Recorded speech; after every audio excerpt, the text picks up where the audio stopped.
ذبیح الله مجاهد، سخنگوی امارت اسلامی افغانستان، در گفتگو با شبکه CBS نیوز گفته است که مذاکرات میان امارت اسلامی و ایالات متحده درباره آزادی و تبادل زندانیان انجام شده، اما این گفتگوها تا کنون به نتیجه نهایی نرسیده است. سخنگوی امارت اسلامی اما در تازه‌ترین سخنانش گفته است که تنها دنیس والتر کویل و پالنسیس جکسون در بازداشت قرار دارند.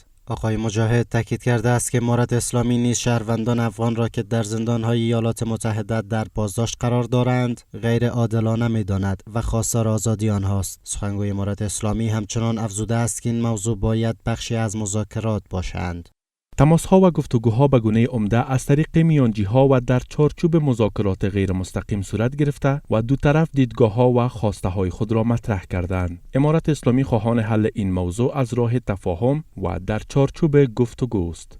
در مورد تبادل زندانیان امریکا و افغانستان و مذاکرات در خصوص اگر در بین یک مسائل سیاسی نباشه یا بانگیری نباشه، خصوصا از طرف امریکا یا پروژه نباشه، در غیر او صورت بسیار ساده است. دو طرف شرایطی که دیگر قبول میکنید تعامل از جهان که دو کشور با میشینن به تفاهم میرسن، زندانیان را تبادله میکنن و امریکا و افغانستان میکار کرده میتونن کدام مشکل خاصی در این مورد نخواهد بودن و اگر دیگه مسائل باشد باز میشه این مسائل دشوارتر شود.